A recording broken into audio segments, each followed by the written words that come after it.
Müəllimlər, müəllimin etik davranış qaydaları adından da göründüyü kimi sırf təhsil verənlərə aiddir. Bu davranış qaydalarına təhsil verənlər riayət etməlidir. Hansı etik davranış qaydaları var? Etik davranış qaydalarını pozarkən müəllim nə gözləyir? Onlar haqqında məlumat verəcək. Etik davranış qaydalarından birincisi qanunçuluq. Baxın, 2024-də qanunçuluq adı ilə yox idi. Qanunçuluq adı belə dəyişilibdir də, yəni qanunçuluq sözü dəyişilibdir. Qanunçuluq nədir? Müəllim əmək funksiyasını icra edən zaman Azərbaycan Respublikasının konstitusiyasının qanunlarına və ya digər hüquqi tələblərə əməl etməlidir. Adı üstündədir. Qanunçuluq nədir? Konstitusiyada əks olunmuş qanuna, hər hansı bir maddəyə zidd hərəkətlər və yaxud o qanunda yazılmış tələblərə zidd prosesləri şagirdlərə çatdırsın, tələb eləsin. Bu artıq müəllimin qanunçuluq davranış qaydasının pozulmasına dəlalət edir. Demək, qanunlara nə yazılıbsa əməl etmək lazımdır öz fəaliyyətimiz zamanı. İkincisi, vicdanlı davranış. Vicdanlılıq da 2024-ün kitabında yazılıbdır. Vicdanlı davranış. Vicdanlılıq nə deməkdir? Ümumiyyətlə, vicdan belə deyək, məhvumun altında nə yatır? Müəllim vicdanlı, yəni keyfiyyətli dərs qurmalıdır. Səmərəli yerinə yetirməlidir öz funksiyasını, keyfiyyətli və səmərəli formada yerinə yetirməlidir. Səmərəli nə deməkdir? Yəni, illik planda, gündəlik planda da qoyulmuş təlim nəticəsinə çatmaq üçün müəllim əlindən gələni etməlidir. Baxın, müəllim var ki, mikroskop keçir, amma mikroskop var. Amma aparmır o otağa, mikroskopu əyani olaraq göstərmirsə, keyfiyyətli dərs olur. Vicdanlı davranış vəzifə deyil, mütləq vicdanlı davranış, yəni bu vəzifə deyil. Sadəcə müəllim öz dərsini keyfiyyətli və səmərəli qurmaq üçün və yaxud keyfiyyətli və səmərəli qurursa, demək ki, vicdanlı davranış qaydasına əməl edir. Dərsimi keçirəm, əyani vəsaitlərlə bol eləyirəm və yaxud da ki, dediyim kimi, məktəbin infrastrukturundan istifadə edirəmsə, təbii ki, həmin dərs keyfiyyətli alınmalıdır. Keyfiyyətli dərs qurmaqda demək, vicdanlılıq prinsipi və yaxud da ki, vicdanlı davranış qaydasına əməl etmiş oluram. Vicdanlı davranışı bildik yəqin ki, müəllim dərsi keyfiyyətli və səmərəli qurursa, demək, vicdanlı davranış qaydasına əməl edir. Üçüncü, loyallıq prinsipidir. Loyallıq nə deməkdir, müəllimlər? Loyallıq biz işlədiyimiz təhsil müəssisəsi və yaxud təhsil müəssisəsinin rəhbəri, rəhbərin fəaliyyəti ilə əlaqədar ictimai müzakirələrdən, ictimai çıxışlardan, tənqidi fikirlərdən və yaxud da ki, ictimai qiymət verilməsindən uzaq durmalıdır.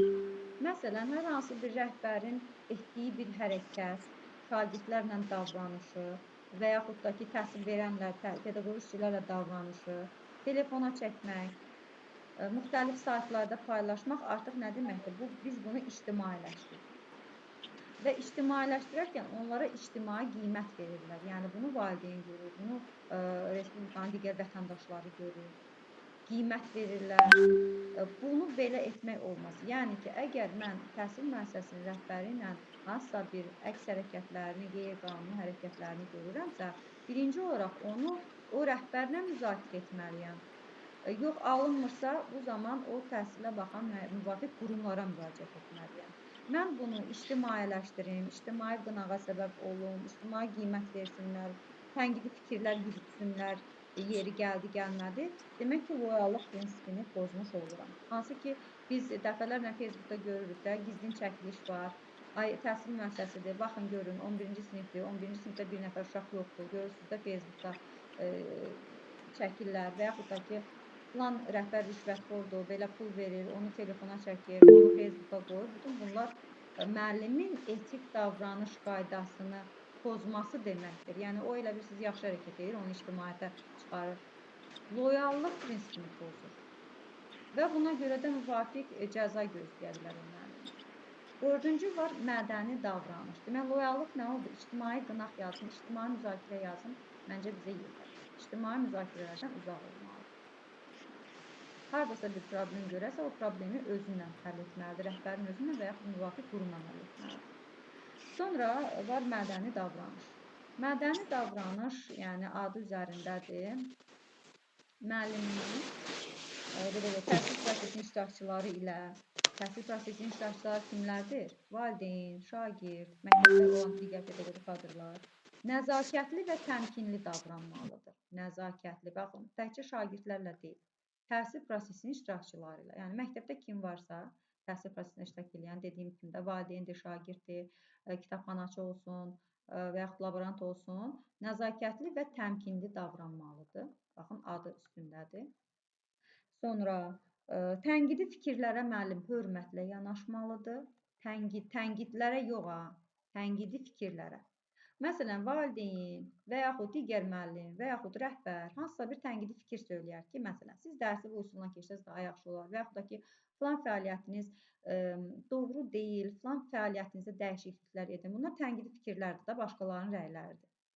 Mən o tənqidi fikrə belə deyək, mənfi reaksiya verməməliyəm. Tənqidi fikirləri qəbul etməliyəm, analiz etməliyəm, dəyərləndirməliyəm və həqiqətən də o deyilən fikirlər doğrudursa, onu belə deyək də düzəltməliyəm. Yəni tənqidi fikirlərə hörmətlə yanaşmalıyam. Yanaşmalıyammı tənqidi fikirlərə hörmətlə və ondan bir nəticə çıxartmalıyammı? Bəli. Hörmətlə. Demək ki, o zaman mən mədəni davranış prinsipini yerinə yetirmiş oluram. Yəni mədəni davranış qaydalarına əməl etmiş oluram. Yoxsa ki, filan kəs sənə hər hansı bir irad bildirsin, tənqidi fikirlər bildirsin və sən o tənqidi fikirləri, o kimdir ki, mənə bu fikri söyləyir deyə cavablandırırsansa və yaxud mənfi reaksiya verirsən, mədəni davranış pozursan. Müəllimlər zəhmət olmasa kimdir? Sonra eyni zamanda mədəni davranışın altında yatır xarici görkəmi və geyiminə görə. Xarici görkəm, geyim, səliqə, məktəbin nizam-intizam qaydalarına əməl etməlidir. Bunların hamısı məktəbin nizamnaməsinə uyğun olmalıdır, nizam-intizam qaydalarına uyğun olmalıdır. Bunlar hamısı mədəni davranışda gedir. 3 il bundan öncə MİQ-ə belə bir sual salmışdılar ki, müəllimin köynəyində bir ləkə var, müəllim bunu öncədən bilirdi, amma yenə də o ləkəli köynəklə sinif qarşısına çıxış edir. Mən primitiv formada dedim, məğzi buydu. Müəllim hansı etik davranış qaydalarına əməl etmir? Artıq nə götürür orada? Mədəni davranış götürür. Çünki mədəni davranış altında nə yatır? Nəzakətli, təmkinli davranış, səliqəli görkəm, geyim, məktəbin nizam-intizam qaydaları, bir də tənqidi fikirləri qəbul etmək, hörmətlə yanaşmaq, dəyərləndirmək və ondan nəticə çıxartmaq. Bütün bunlar mədəni davranış qaydasının altında yatan məqamlardır. 5-ci gəlir qərəzsizlik.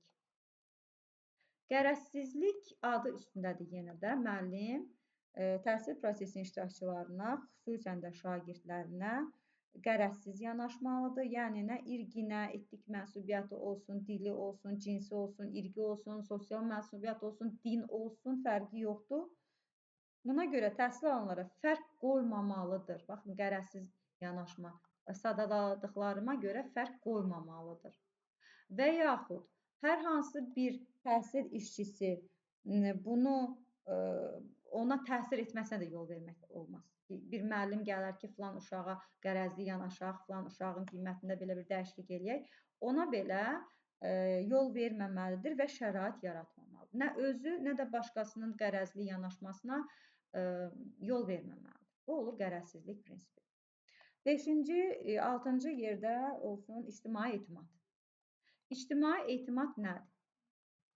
Siz bilirsiniz ki, cəmiyyətdə müəllimə qarşı bir etimad var da. Müəllim elə bir sənətdir ki, istəyir peşə fəaliyyəti dövründə, yəni ümumi təhsil müəssisəsində, istəyirsə ümumi təhsil müəssisəsindən kənarda, şəxsi həyatında belə etimadı qorumalıdır. O müəllim adını hər zaman qorumalıdır. Fərqi yoxdur, iş yeri olsun, fərqi yoxdur, qeyri-iş yeri olsun da, yəni öz şəxsi həyatı olsun. Çünki cəmiyyət bu etimadı müəllimdən gözləyir. Müəllim adı yüksək addır, bu şərəf ləyaqətli adı qorumaq lazımdır hər yerdə. Əgər müəllim insandır, bilmədən hər hansı bir səhv edirsə, etik davranış qaydalarını pozursa, çox anındaca çalışmalıdır ki,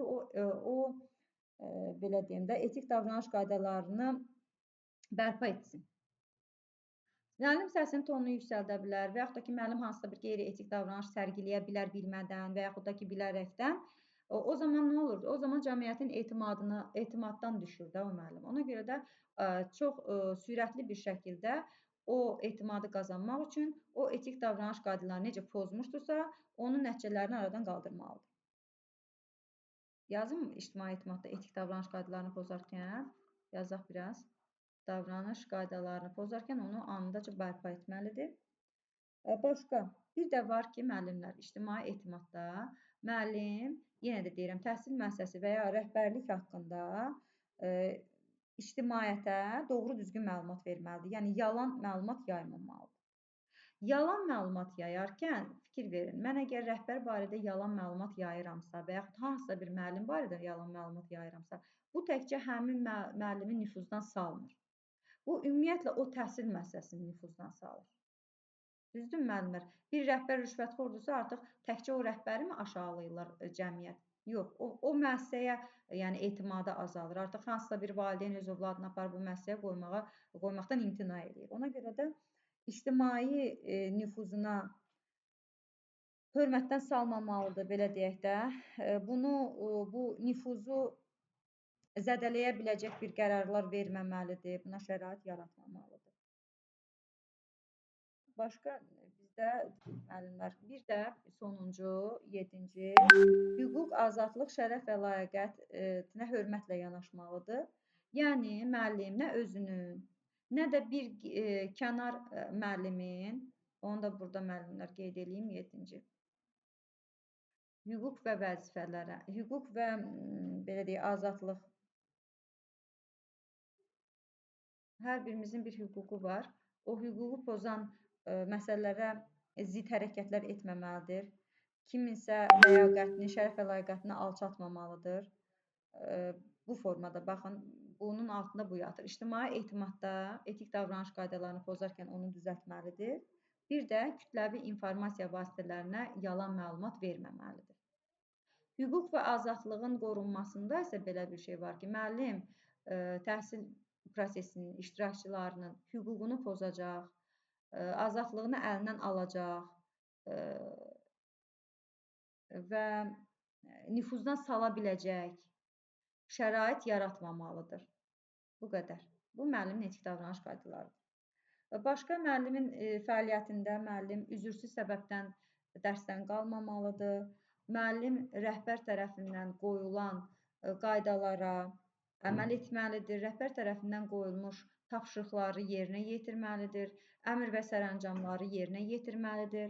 Əgər müəllim rəhbər tərəfindən qoyulmuş hər hansı bir əmrdə və ya sərəncamda qeyri-hüquqi nüanslar görürsə, bunu rəhbərə yazılı formada bildirməlidir. Yox, bu zaman bu təsdiq olunmursa, yenə də narazıdırsa ki, bu qeyri-hüquqi bir məsələdir ki, bu rəhbər bu əmrində bunu qoyubdur, o zaman könüllü olaraq həmin əmrin icrasından imtina eləyə bilər. Korrupsiya halına yol verməmək lazımdır. Müəllim daima inkişaf etdirməlidir, öz bilik və bacarıqlarını təlimdə iştirak etməlidir. Müəllim ədəbi dilin normalarına uyğun dərs keçməlidir. Yəni, bəzən dialekt və şivələrdən istifadə etməməlidir. Daha çox ədəbi dilin qaydalarına əməl etməlidir, normalarına.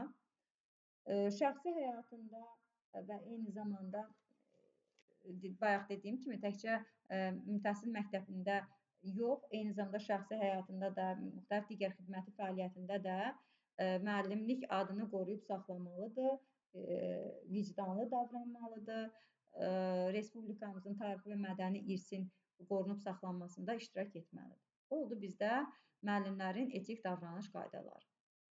Müəllimin etik davranış qaydalarını kobud sürətdə pozan müəllimlər 1 il müddətində bu vəzifədən azad olunur. Bu da bunlara cəza olur. Sonra müəllimlər, digər bir dərsimiz nədir? Dövlət standartları. Dövlət standartlarının altında hansı məqamlar yatır? Dövlət nəyə standart qoyur? 2024-ün kitabında bunun haqqında geniş məlumat var. 2026-da bir qədər məlumat, informasiya bolluğu yoxdur. Yenə də baxaq, dövlət nəyə standart qoyur? Müəllimlər, standart çoxdur. Yəni dövlət nəyə nəzarət edir? Nəyə deyir ki, yəni hansı istiqamətdə tədrisi izləyir, belə deyək. Birincisi, təhsilin məzmununa. Təhsilin məzmununa dövlət standart qoyur. Nə deməkdir təhsilin məzmunu? Hər hansı bir, tutaq ki, şəxs, əgər vəsait yazacaqsa, hansısa bir dərs vəsaiti yazacaqsa, məsələn, Murad müəllim dərs vəsaiti yazır və bu vəsaiti yazarkən, dərs vəsaitini yazarkən məzmun necə olmalıdır? Dövlət standart qoyur ki, məzmun şagirdin yaşına uyğun olmalıdır. Şagirddə bütün bacarıqları, yəni istəyir emosional, psixomotor, idraki bacarıqları inkişaf etdirməlidir. Dövlətin mentalitetinə uyğun olmalıdır. Başqa, şagirdin həyatında istifadə etmədiyi ikinci dərəcəli məlumatlarla bol olmamalıdır. Bunları şagird yönümlülük, varislik prinsipi, sadədən mürəkkəbə doğru getmək, buna inteqrativlik prinsipi, şagird yönümlülük, şəxsiyyət yönümlülük prinsipi qorunsun. Yəni, sənin yazdığın o mövzu şagirdə uyğun olmalıdır, bayaq açıqladım. Şagirdin yaşına, başqa idraki, emosional, psixomotor bacarıqlarını inkişaf etdirməlidir. Şagirdi bilikli insan kimi yox, şəxsiyyət kimi formalaşdırmalıdır. Şagird həyatında hansı ki o mövzulardan heç istifadə etməyəcək, o informasiyalar şagirdin həyatında heç lazımsız bir məqamdırsa, o informasiyalarla bol olmamalıdır. Həyatda şagird tətbiq edəcək, həyatda faydalı olacaq informasiyalarla bol olmalıdır. Nəinki ikinci dərəcəli informasiyalarla. Sonra, vəsait yaradarkən, yəni məzmunu elə bir mənbədən götürməlisən ki, etibarlı mənbədən götürməlisən. Wikipediyanı açdım, orada belə yazılıbdır, tarix götürüm, vəsaiti elə yazım, xeyr. Qeyri-düzgün informasiyadan istifadə olunmamalıdır. Ona görə də görürsünüz, bütün kitablar yazarkən arxada yazılıbdır ki, bu hansı mənbədən götürülüb yazıb. Bu qədər. Dövlət standart qoyur. Təhsilin məzmunu belə olmalıdır. Minimum standart qoyur müəllimlər. Hər bir şeyimizi nöqtə-nöqtə istəmir ki, belə olmalıdır, elə olmalıdır, çərçivəyə almır. Bunları deyir, nəzərə al, məzmunu necə istəyirsən qur. Dövlət təhsilin məzmununa qoyulan standartlar bunlardır. Sonra müəllimlər, qeyd eləyəcəm, hansı ki, infrastruktur necə olmalıdır? Məktəbin maddi-texniki bazası necə olmalıdır? Təhsil verənlərin keyfiyyət göstəricisi necə olmalıdır? Təhsil alanların qiymətləndirməsi necə olmalıdır? Hansı qiymətləndirmədə? Bilik bacarıqları necə qiymətləndirməlidir? Nəzarət eləyir. Proqrama nəzarət eləyir, dərs planlarına nəzarət eləyir ki, onlar müəllimlər, bu infrastrukturdur, maddi-texniki bazadır. Qismən qeyd eləyirəm müəllimlər ki, biliyimiz olsun. Amma yəni bunlar düşmür də, proqramdan çıxarılmış bir şeydir. Yəni dövlət bir məktəb, yəni kimsə bir məktəb tikdirmək istəyir. Dövlət standart qoyur ki, məktəbin infrastrukturu belə olmalıdır. Mütləq ki, bunlar olmalıdır. Bundan əlavə nə istəyirsən elə, amma bunlar mütləq olmalıdır. İnfrastruktur geniş anlayışdır. Yəni, hər məktəbin infrastrukturu var, eynidir demək olar ki, məktəb. Binada olan otaq, otağın kitabxanası və yaxud da ki, istilik sistemi, internet şəbəkəsi, sonra var məktəbin demək, həyətyanı sahəsi, o hansı ki, orada meydançası olmalıdır, məsələn, meydança yazın. Yəni, balaca da olsa olmalıdır, həyətyanı sahəsi olmalıdır. İnfrastruktur bunlardır. Maddi-texniki baza nədir, müəllimlər? Maddi-texniki baza da bu infrastrukturun içində olanlardır. Yəni, otaq infrastrukturdur, sinif otağı. Otağın içində olan parta, stol, şkaf, proyektoru olsun, lövhəsi olsun, kitabxananın içində olan dərsliyi olsun. Bufet müəllimlər maddi-texniki baza gedir. Çünki maddi-texniki bazasına görə məktəblər fərqlənir.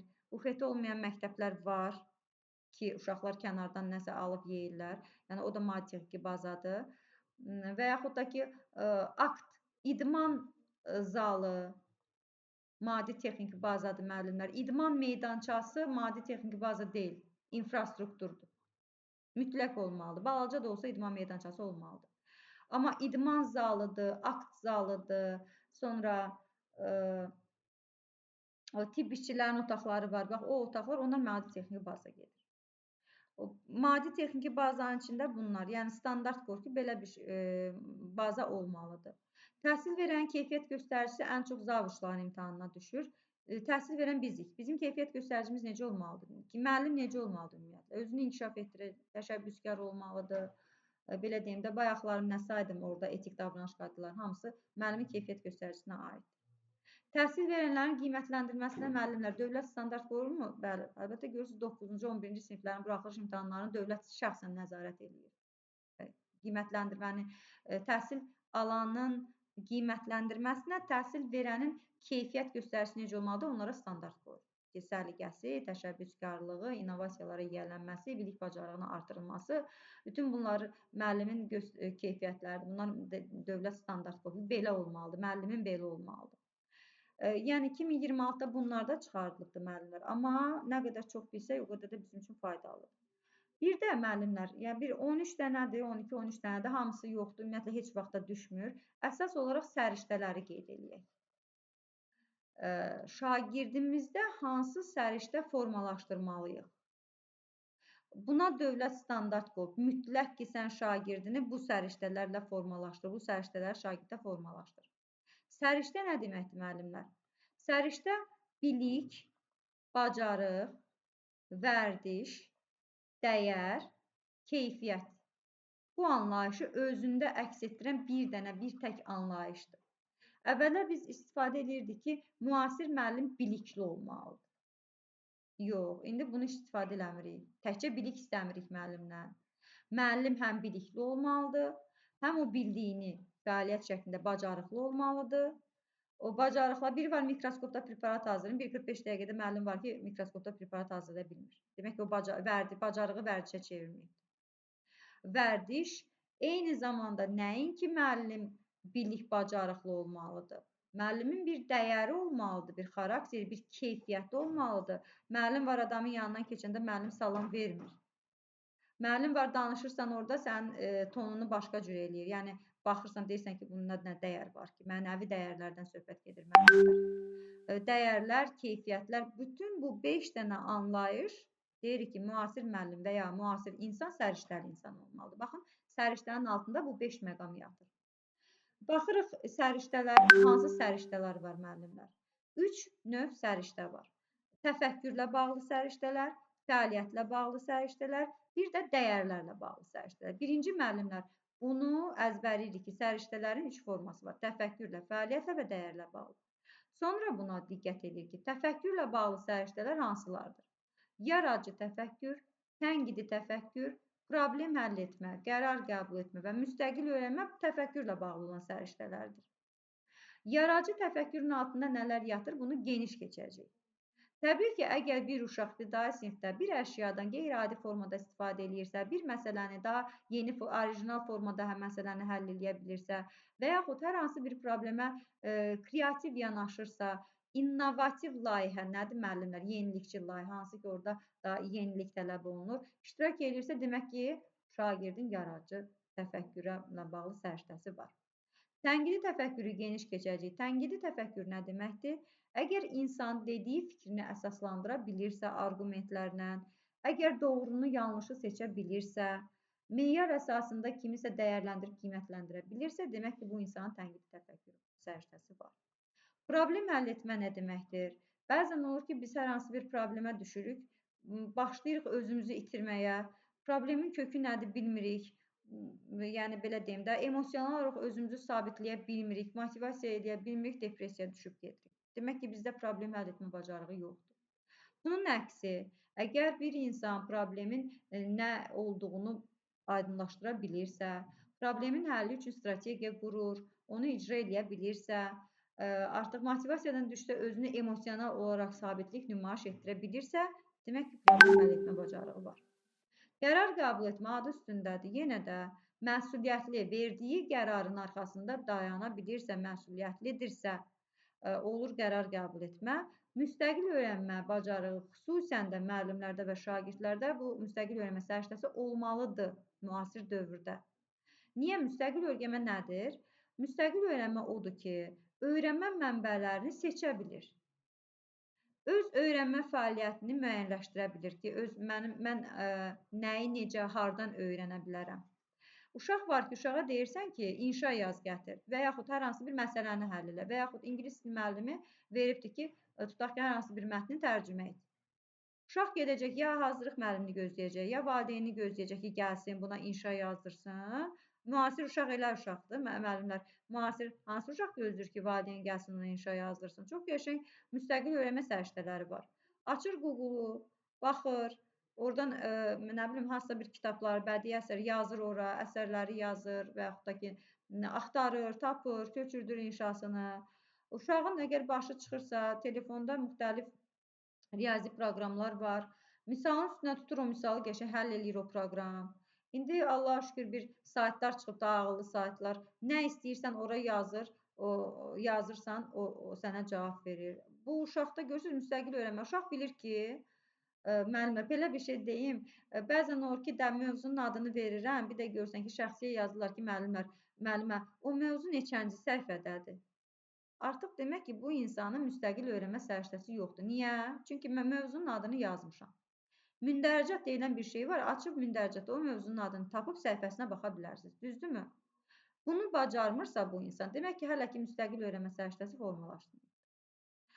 Nəyi, necə, hardan öyrənəcək, hansı informasiya vasitəsindən informasiyanı əldə edə biləcək, onu şagird və ya müəllim, insan fərqinə varırsa, bilirsə, demək müstəqil öyrənmə bacarığı var. Fəaliyyətlə bağlı səriştələr hansılardır müəllimlər? Ünsiyyət. Geniş danışmağa ehtiyac yoxdur. Fikrini ifadə edə bilirsə, ana dilində və yaxud da ki, digər xarici dildə öz fikirlərini idarə edə bilirsə, oxuduğunu başa düşə bilirsə, şifahi və yazılı nitqi varsa, ünsiyyət bacarığı var. Əməkdaşlıq qura bilirsə, məsələn, kollektivin ortaq məqsədi üçün çalışırsa, kollektivi öz ardınca apara bilirsə, əməkdaşlıq nədir müəllimlər? Sosial münasibətlər qura bilirsə, kiməsə kömək lazımsa kömək edə bilirsə ona, məsləhət verə bilirsə və yaxud özünə kömək lazımsa bu köməyi istəyə bilirsə, demək əməkdaşlıq bacarığı var. Rəqəmsal savadlılıq, əməkdaşlıq səriştəsi var müəllimlər. Hərdən bacarıq deyirəm, yəni səriştə kimi nəzərdə tutdum bunu. Rəqəmsal savadlılıq səriştəsi nə deməkdir? Rəqəmsal deyərkən siz heç də rəqəmlərə, riyaziyyata getməyin, yəni yanlış olaraq. Rəqəmsal savadlılıq informasiya, kommunikasiya texnologiyaları, yəni İKT. Adicə məsələn, bax, ibtidai sinifdə hansı bacarıqlar keçirlər? Kompüterlə tanış edirlər, klavişlər, onların mənaları, nəyi necə, harda necə yazmaq, onlarla tanış edirlər də. Biraz yuxarı sinifə qalxdıqda artıq İKT-də, yəni kompüterdə hansı proqramlar var, hansı proqramlar nə məqsədlə istifadə olunur, onu öyrədirlər. Biraz da yuxarı qalxdıqca artıq şagird Word-də işləyə bilir, məsələn, hər hansı bir mətn yazar, slayd düzəldə bilir, PowerPoint-də işləyə bilir, öz məqsədi üçün, İKT-dən öz məqsədi üçün istifadə edə bilirsə, yəni konkret olaraq müəllimlər, rəqəmsal savadlılıq deyəndə İKT, informasiya, kommunikasiya texnologiyalarından istifadə edə bilirsə, demək ki, rəqəmsal savadlılığı var. İndiki Allah'a şükür bütün uşaqlarda var. İnformasiya savadlılığı nə deməkdir müəllimlər? Diqqətli oluruq. İnformasiya savadlılığı qismən situasiyaların içində düşmüşdür müəllimlər. Həm sertifikasiya, həm MİQ-ə düşmüşdür. Konkret nədir deyə yox, müxtəlif inteqrativ tipli testlərdə düşmüşdür. İnformasiya savadlılığı odur ki, insan informasiya axtarmağın yollarını bilir. Aldığı informasiyanı emal edib istifadə edə bilir. Baxın, burada müstəqil öyrənməklə informasiya savadlılığı oxşuyur bir-birinə. Müstəqil öyrənmədə də dedik ki, öyrənmə mənbələrini bilir, öz məqsədi üçün istifadə edə bilir. İnformasiya savadlılığında da, yəni informasiya toplamağın və axtarmağın yollarını bilir. Sadəcə bilirsiniz bir fərq nədir? Bu təfəkkürlə bağlı səriştədir müstəqil öyrənmə. İnformasiya savadlılığı fəaliyyətlə bağlı səriştədir. Məsələn, mən Facebookda oxudum ki, bu il filan imtahanlar mayın 3-də başlayacaq. Tez başlayıram başqa bir yerə yaymağa. Panikaya düşürəm ki, baxın, belə yazılıbdır. Mən heç müəyyən eləmirəm ki, bu informasiya etibarlı mənbədəndirmi? Köhnənin materialıdırmı, yenimi yazılıbdır. Heç ona baxmıram ki, bu neçənci ilin məlumatıdır.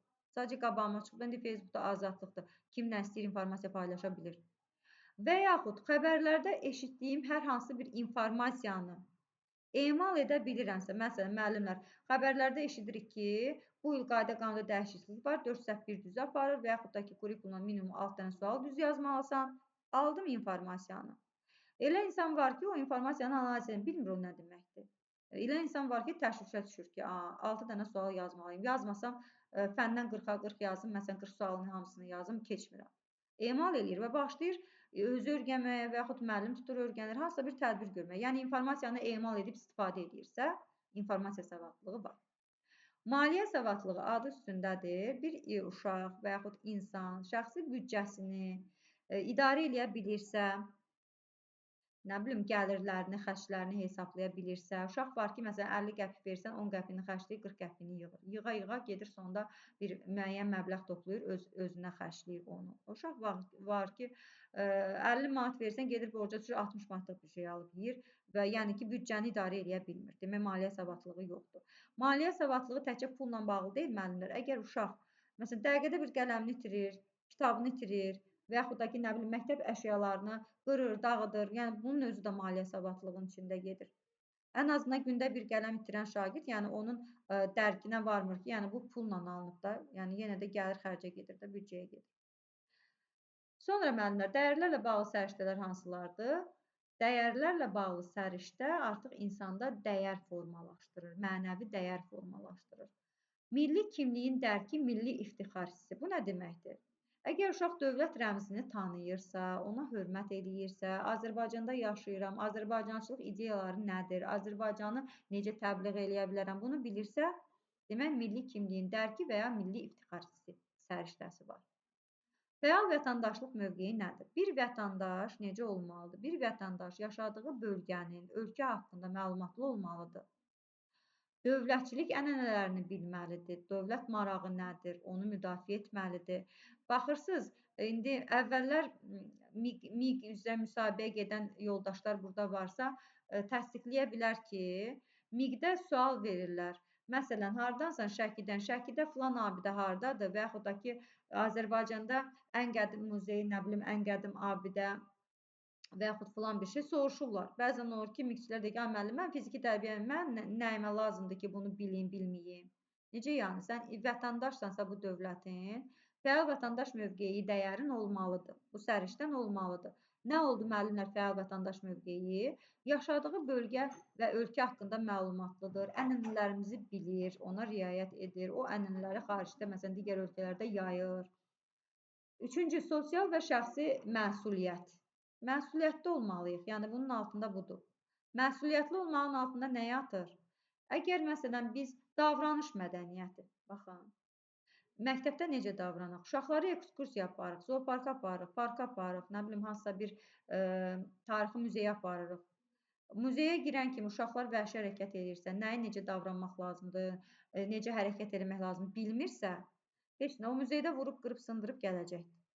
Və yaxud da getdi o parkda və yaxud da ki, hansısa bir ekskursiya edilən bir ərazidə otları ayaqlayacaq, quşları müəyyən, yəni qeyri-etik davranışlar nümayiş etdirəcəkdir oradakı canlılara qarşı. Olur, bu uşaq demək ki, məsuliyyəti bilmir, şəxsi sosial məsuliyyət. Şəxsi sosial məsuliyyətin içində nə yatdı müəllimlər? Məsuliyyətli olmaq, məsuliyyətli olmağın içərisində müəyyən sosial layihələrdə iştirak etmək də var, müəllimlər. İnnovativ layihələrdə iştirak etmək oldu, yaradıcı təfəkkür, sosial layihələrdə iştirak etmək şəxsi və sosial məsuliyyətdir. Davranış mədəniyyətini aşılamaq lazımdır. Davranış mədəniyyəti nəyə, harda, necə etmək lazımdır, necə hərəkət etmək lazımdır. Bu, şəxsi və sosial məsuliyyət səriştəsinin içindədir. Demokratiya və insan hüquqlarına hörmət də bunu izah etməyə dəyməz. Hər bir insanın sağlamlıq hüququ, təhsil almaq hüququ, söz azadlıq hüququ var. Bu hüquqları bilmək və onları yerinə yetirmək və yaxud da ki, kiminsə bu hüququnu əlindən almaq olmaz və hər kəsin hüququna hörmətlə yanaşmaq.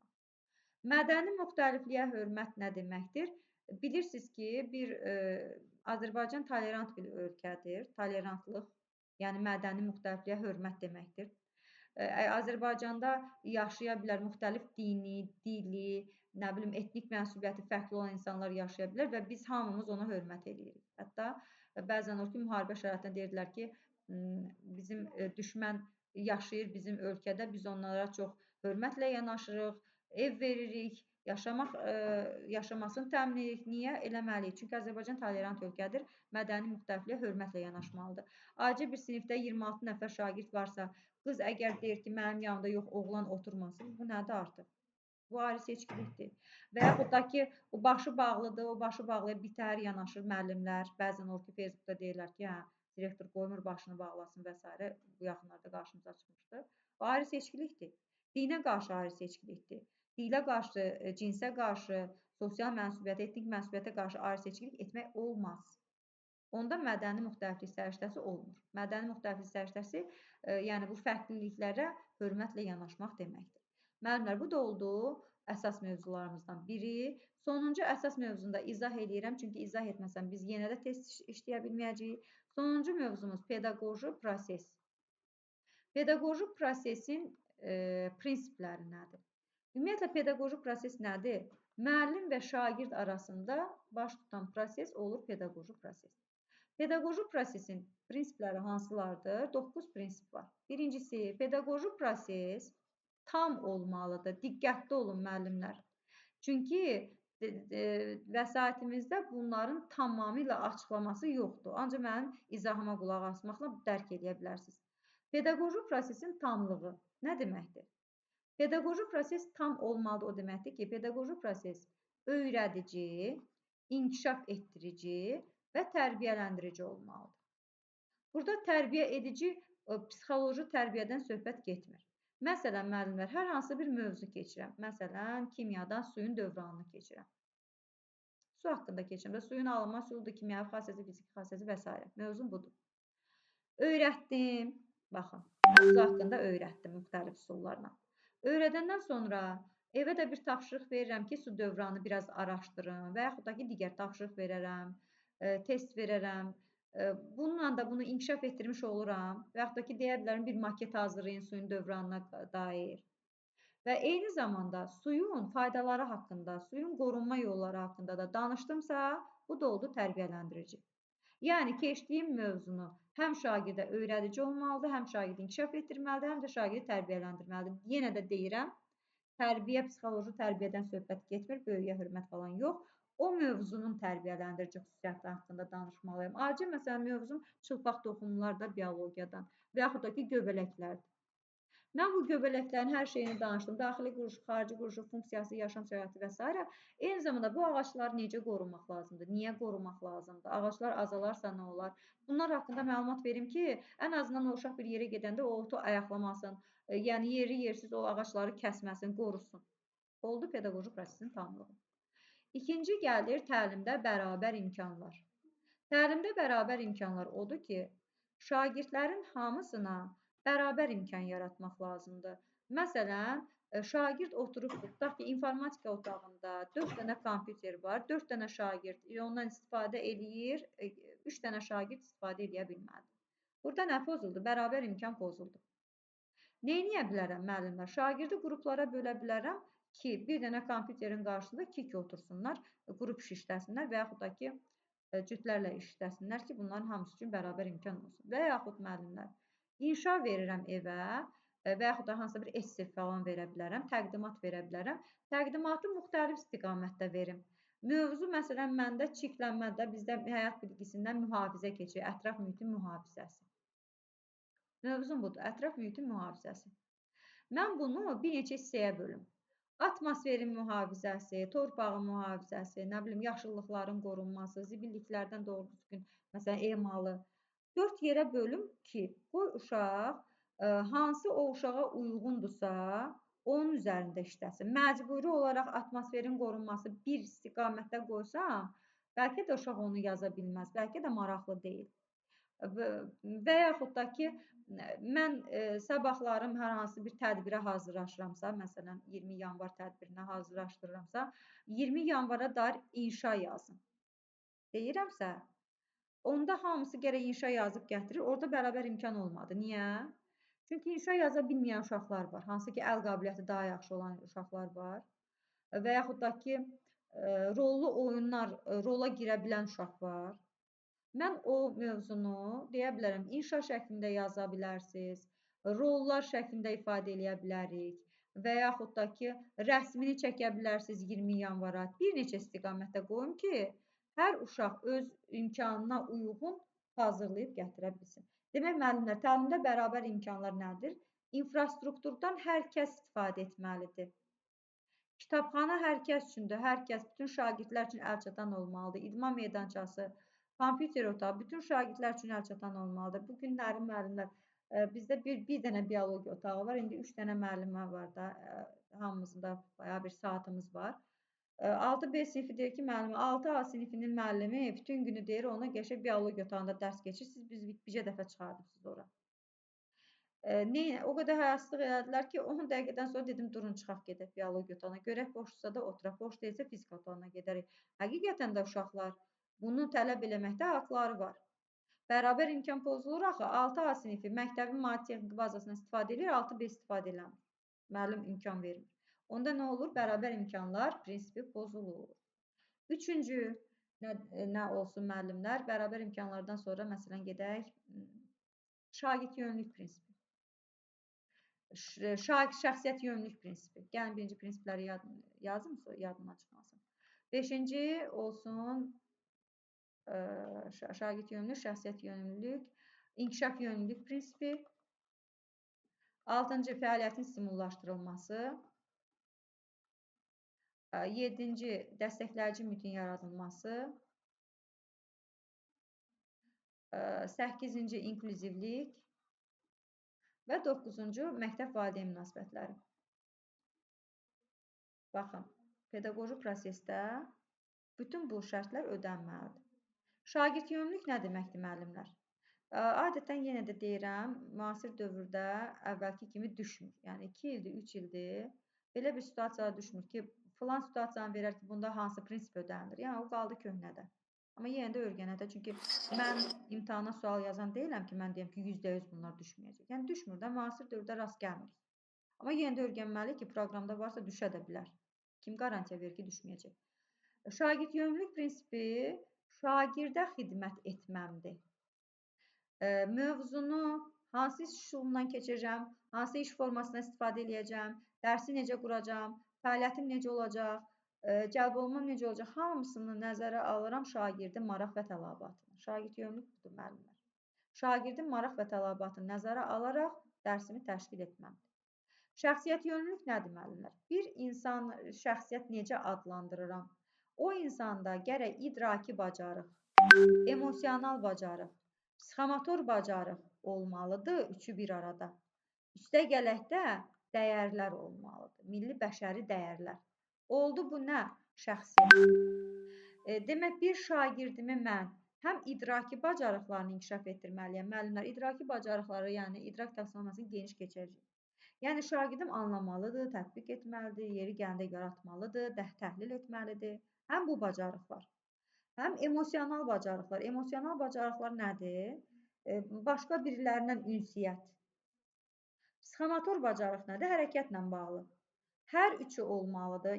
Yeri gəldə mən həmişə Heydər Əliyev misal göstərirəm ki, görürsünüz, natiqlikdə natiq idi, böyüklə böyük kimi davranırdı, kiçiklə kiçik kimi davranırdı, yeri gələndə velosiped sürəndən velosiped sürürdü, yeri gələndə hansısa bir layihə işçisindən layihə işləyirdi. Yəni, hər bir şeyi var idi. Bu insan şəxsiyyət idi. Şəxsiyyət prinsipi, şəxsiyyətlik, demək, şəxsiyyət yönlülük prinsipi altında nə yatdı müəllimlər? Şagirdimi idraki, emosional, psixomotor bacarıqlarını və milli bəşəri dəyərlər formalaşdırmalıyam. Görürsünüz, acə himn oxuyanda uşaqlar öyrədir ki, əlini ürəyin üstünə qoy və yaxud ayaq üstə qoy və yaxud da ki, Heydər Əliyevin, İlham Əliyevin şəkli məktəblərdə harada asılır? Arxaya asıla bilərmi? Partanın önünə uşaqların üzbəyüz olmalıdır o şəkil. Onların hamısı şəxsiyyət yönlülük prinsipi əsasında qurulur. Və yaxud da ki, şəhidlərimi bir dəqiqə sükutla yad etməmiz, himni oxuyarkən ayağa qalxmamız və yaxud idman yarışlarında qalib gələrkən görürsünüz, bayrağımızı öpüb gözümüzün üstə qoyuruq. Bunu şagirdə aşılayırıq bu milli bəşəri dəyərləri. İnkişaf yönlülük nə deməkdir, müəllimlər? Biraz burada testlərdə çətinlik çəkə bilərsiniz. Diqqətli olsaq, bu da problemli bir şey deyil. İnkişaf yönlülük adı üstündə şagirdimi inkişaf etdirməliyəm. Necə inkişaf etdirim? Birincisi, bax, məsələn, mən sual cavab eləməsəm, mən tuta bilərdim ki, kim necə nail olub nəyəsə. Mütləq ki, gərək sual cavab eləyəm. KSG aparam, test işlədəm, tapşırıq verəm. Qiymətləndirmə aparmalıyam müəllimlər. Qoyun bunu bir açıq yazım. İnkişaf yönümlülük prinsipi nədir? İnkişaf yönümlülük. Müəllim qiymətləndirmə aparır. Sonra bu qiymətləndirməni analiz eləyir, təhlil eləyir. Təhlil eləyəndən sonra konkret bir plan, tədbir görür. Belə bir misal deyim. KSG apardıq. KSG-ni aparandan sonra gəlib evdə yoxlayırıq da təbii ki bunları və görürük ki 80% uşaq KSG-dən müsbət 90 plus alıb. Və yaxud da ki əksinə görürük ki 80% uşaq hardasa 35 bal alıbdır. Artıq mən bunu təhlil elədim də KSG-ni. Düzdür, özlüyümdə müəllim olaraq təhlil elədim. Sinfin səviyyəsini təhlil elədim. Və əgər nailiyyəti aşağıdırsa sinfin, tədbir görəcəm. Nə tədbiri görə bilərəm müəllimlər? Yəni təkcə KSG-yə aid deyil bu. Bir dərs müddətində, məsələn, dərsimi keçmişəm, sual-cavab eləyirəm. Sual-cavab eləyirəm, görürəm ki, uşaqlar süsdür, suallara cavab verə bilmir, qeyri-aktivdir. Bunu təhlil elədim də gördüm, qiymətləndirmə apardım, yəni tapşırıq verdim, sual-cavab elədim, test işlətdim. Və nəticələri təhlil eləyirəmmi? Gözümlə göründüm, müşahidə edirəm, təhlil eləyirəm ki, uşaqlar çox zəifdir. Və beynimdə tədbir hazırlayıram. Nə tədbir hazırlaya bilərəm? Demək ki, ya bu mövzunu 2 yerə bölüm keçim, gələn səfər bu mövzunu yenidən keçim.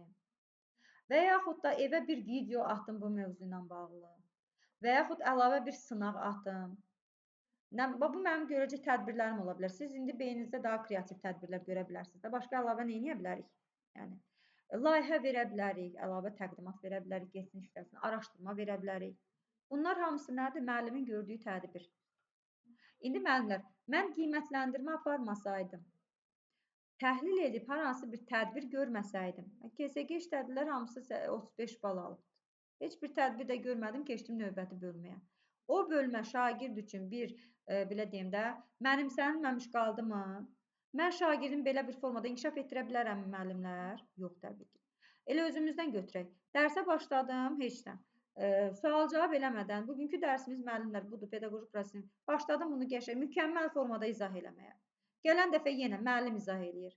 Mən heç bilmirəm sizin nailiyyətiniz necə. Bəlkə də heç onu qavramadınız, başa düşmədiniz. Mən onu necə bilə bilərəm? Mən onu sizi qiymətləndirməklə. Qiymətləndirməni də dedik də müəllimlər, müxtəlif vasitələrlə, sual-cavab, tapşırıq vermə, test işləmə və s. Qiymətləndirmə aparıram, nəticələri təhlil eləyirəm. Lazımdırsa müəyyən tədbir görürəmsə, demək ki, mən o şagirdimi inkişaf etdirə bilirəm. Bu qədər. Bir də müəllimlər, fəaliyyətin stimullaşdırılması var. Bir-birinə oxşuyur. Nə ilə fərqləndirək? Fəaliyyətin stimullaşdırılmasında müəllim yenə qiymətləndirmə aparır. Sual-cavabla, tapşırıqla, testlə və s. Qiymətləndirmə apararkən yenə də şagirdə bu dəfə istiqamət verir. Baxın, inkişaf yönlülükdə müəllim tədbir görürdü. O dərsi bir daha başa salıram, əlavə videosunu atıram. Amma fəaliyyətin stimullaşdırmasında şagirdi qiymətləndirirəm. Görsəm ki, aşağı qiymət alır və yaxud da ki, qiymət deyərkən 5-4-3 deyil də. İndi bilirsiniz ki, formativ qiymətləndirmədə, meyar əsasında qiymətləndirmədə də rəqəm yazılmır. Şagirdim tutaq ki, KSG apardım. Baxın, gəlin KSG üzərindən də gedim. KSG apardım, evdə yoxladım, təhlil elədim. Sonra gəlib o KSG-ləri müəllimlə şagirdə paylamalıyam. Bir dərsim buna getməlidir. Heç bir dərs olmasa 15-20 dəqiqəmdə o KSG-ni şagirdə paylamalıyam. Şagird KSG-sinə baxmalıdır. Mən şagirdimə bir rəy verməliyəm. Əli, sən KSG-də düsturları düzgün tətbiq eləmirsən, amma ifadənin açılışını bilmirsən. İfadələrin açılışı və yaxud da müxtəsər vurma düsturlarını düzgün tətbiq etmədin. Müxtəsər vurma düsturlarını bir daha təkrarla. Mən nə verdim müəllimlər şagirdə? Rəy verdim. Və yaxud filan kəs mətni düzgün təhlil etdin, amma frazeoloji birləşmələri düzgün seçmədin. Frazeoloji birləşmələri qaydasına bir daha bax. Burada mən tədbirmi görürəm, yoxsa konkret olaraq əks əlaqə qururam şagirdlərlə? Yol göstərirəm şagirdlərə. Əsas işi şagird eləyəcək. Mən sadəcə yol göstərirəm. Fəaliyyətini stimullaşdırıram. Bilmirəm, ayırd eləyə bildiniz burada. İnkişaf yönündə qiymətləndirmə aparıram. Aldığı qiymətləri təhlil eləyib bir tədbir görürəm. Fəaliyyətin stimullaşdırmasına yenə qiymətləndirmə aparıram. və aldığım nəticəyə əsasən şagirdə rəy verirəm, yol göstərirəm, əks əlaqə qururam. Olur fəaliyyətin stimullaşdırılması. Dəstəkləyici mühit nədir? Dəstəkləyici mühitdə müəllimlə şagird arasında müsbət bir pozitiv bir münasibət olmalıdır. Müəllim hər zaman şagirdini dəstəkləməlidir. Necə dəstəkləməlidir? Dərs keçirəmsə, yəni vəsait də gətirim. Bununla da daha yaxşı dəstəkləyəm, daha yaxşı qavrayır. Və yaxud da şagird motivasiyadan düşübsə, ona müsbət motivasiya verə bilərəm. Bunun əksini və yaxud da ki, laboratoriyada işləyirəmsə, şagirdin gözü, əli yanmamaq üçün bir əlcəklə təmin eləyim. Yəni, həm psixoloji cəhətdən, həm də təhlükəsizlik cəhətdən bir mühitlə, düzgün bir şəraitlə təmin etməliyəm. Bax, bunun altında bu yatır. Həm psixoloji, həm təhlükəsizlik cəhətdən şagirdimi dəstəkləməliyəm. Dediyim kimi, ən çox da burada kimya müəllimdir, deyir ki, şagird turşu ilə reaksiya apararkən deyir, tökdü, əlini yandırdı. Burada müəllimin hansı prinsipi pozmasını göstərir, dəstəkləyici mühit. Bunu yadınıza saxlayın. Təhlükəsizlik bir şərait yaradırsa, dəstəkləyici mühiti pozubdur.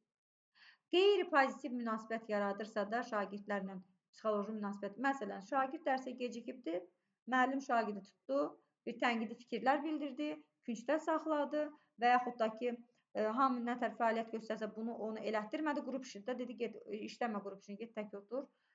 Burada nə pozuldu? Müəllimlə şagird arasında pozitiv bir münasibət pozuldu. Demək ki, dəstəkləyici mühit pozuldu. Və yaxud da dediyim kimi, hər tərəfli olaraq müəllim əyani vəsaitlərdən istifadə edirsə, yenə də o şagird o dərsi daha yaxşı başa düşür. Bu da dəstəkləyici mühitdir. Sonra müəllimlər var inklüzivlik. İnklüzivlik çox biraz bunu ayrıca bir mövzu kimi keçəcək. Yanvar qrupunda məncə inklüzivliyi keçmişik. İnklüziv nə deməkdir? Sinifdə inklüziv şagirdlər var. İnklüziv nədir? Yəni fərqli şagirdlər var. Sağlamlıq imkanları məhdud olan şagirdlər var. Disleksiya qabiliyyəti olan yəni çatışmazlığı olan uşaqlar var və yaxud da ki, nitq qüsurlu olan uşaqlar var, nə deyim, hiperaktiv uşaqlar var. Bunlar hamısı inklüziv uşaqlardır da. Qavrama dərəcəsi, qavrama faizi aşağı olan uşaqlar var. Elə uşaqlar var ki, bir sözü bir dəfə deyirsən, başa düşür. Elə uşaqlar var ki, gərək 10 dəfə deyəsən bunu və yaxud fərqli formada istifadə edirsən. Yəni, bunlar hamısı inklüziv uşaqlardır.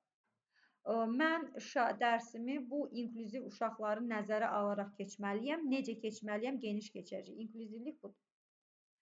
Və sonra nəyə dedik müəllimlər? Məktəb valideyn münasibəti deyirik. Məktəb valideyn münasibəti adı üstündədir.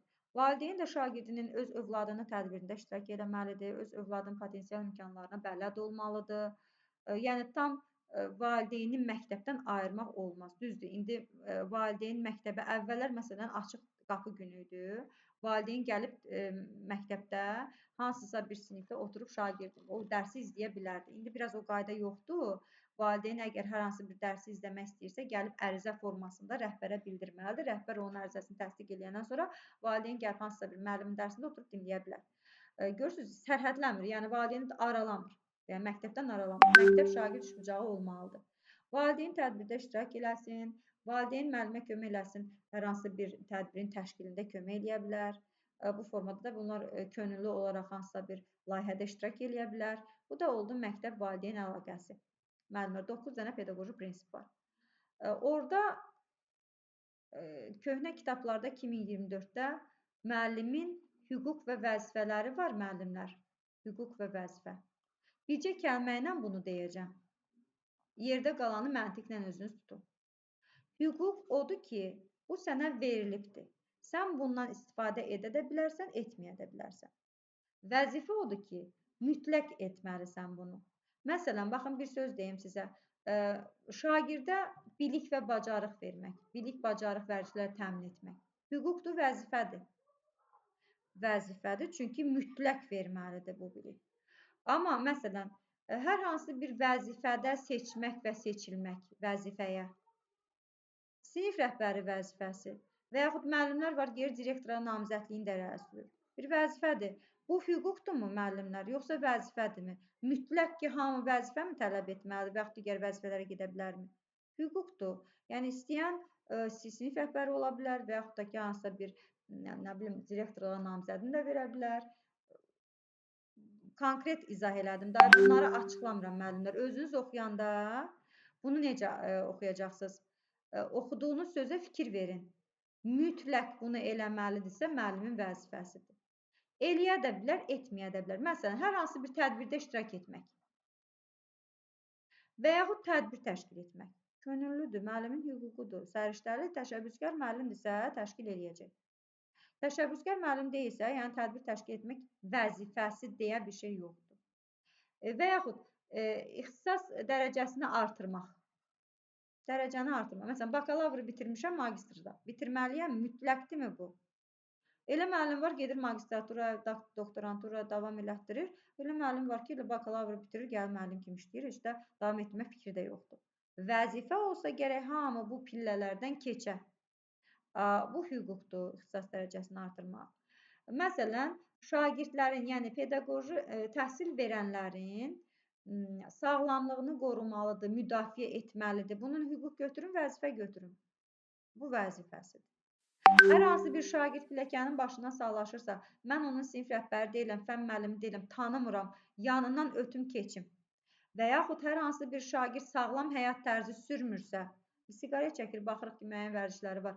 Mən ona, belə deyim də, göz ardı yanaşıb olmaz. O müəllimin vəzifəsidir ki, şagirdin həm təhlükəsiz, həm sağlamlıq imkanlarını qorumalıdır, vəzifədir. Eynən də bunu müəllimlər, təhsil verənin hüquq və vəzifələri var. Təhsil verən hüquq və vəzifələri yenə dediyim kimidir. Bir işi ki, şagird mütləq ki, yerinə yetirməlidirsə, bu bunun vəzifəsidir. Məsələn, üzürsüz səbəbdən dərsdən qalmamaq vəzifədir. Verilən tapşırıqları vaxtında və keyfiyyətlə yerinə yetirmək vəzifədir. Pedaqoji işçilərə hörmətlə yanaşmaq, bu hər ikisinin vəzifəsidir. Müəllim də pedaqoji işçilərə, təhsil verilənə hörmətlə yanaşmalıdır, həm də şagird də müəllimə hörmətlə yanaşmalıdır, vəzifədir. Dərsdən kənar tədbirlərdə iştirak etmək şagirdin nə idi? Hüququdur. İstəyən dərsdən kənar idmana gedər, musiqiyə gedər, yəni bu vəzifə deyil ki. Və yaxud kitabxanadan, yəni məktəbin maddi texniki bazasından istifadə etmək hüquqdur. İstəyən uşaq gedir, gündə bir kitab götürür, oxuyur, istəyən uşaq heç kitabxananın yolunu tanımır. Hüquqdur, veribdir. İdman meydançasından istifadə etmək, kompüter otağından istifadə etmək, pulsuz dərsliklərlə təmin olunmaq hüquqdur müəllimlər. Elə uşaq var ki, pulsuz, bəli, 9-cu sinifə qədər mütləq ki, pulsuz dərsliklərlə müəllim, məktəb onu təmin edir.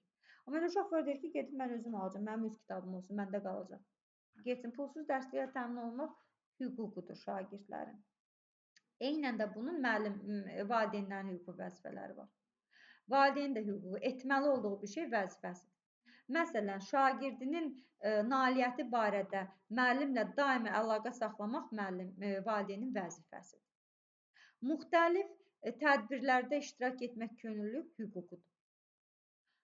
Başqa nə deyək? Öz övladının təhsil müəssisəsini seçmək hüququdur.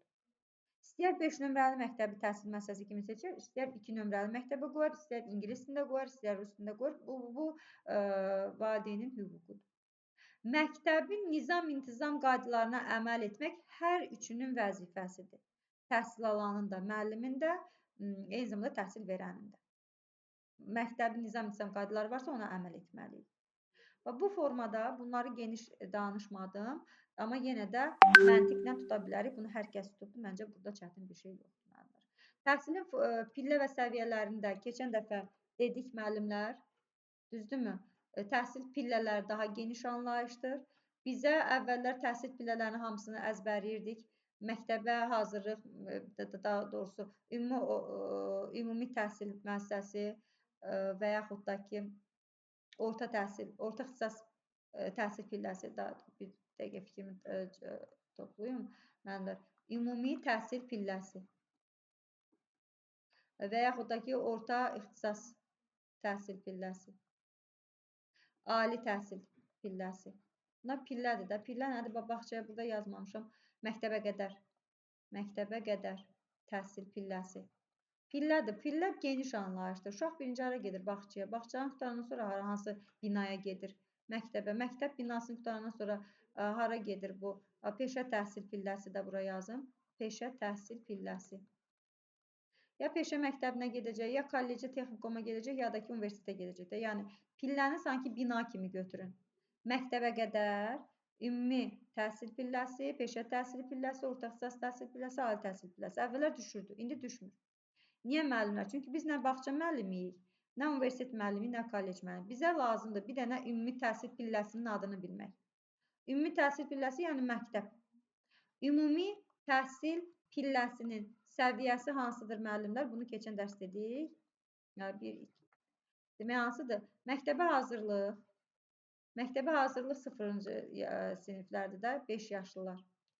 İbtidai təhsil, sonra 1-dən 4-ə qədər, 4-cü sinifə qədər olan təhsildir. Ümumi orta təhsil səviyyəsi, ümumi təhsil pilləsinin müəllimlər bu dediyim səviyyələridir. Bir də tam orta təhsil səviyyəsi. Bu qədərini bildik, bizim üçün bəsdir. Məktəbə hazırlıq təhsil səviyyəsi, ibtidai təhsil səviyyəsi, ümumi orta təhsil səviyyəsi, tam orta təhsil. Ümumi orta təhsil 5-dən 9-a, tam orta təhsil 10 və 11-ci sinif. Bununla da biz hüquqi savadlılıq hissəsini yekunlaşdırdıq müəllimlər.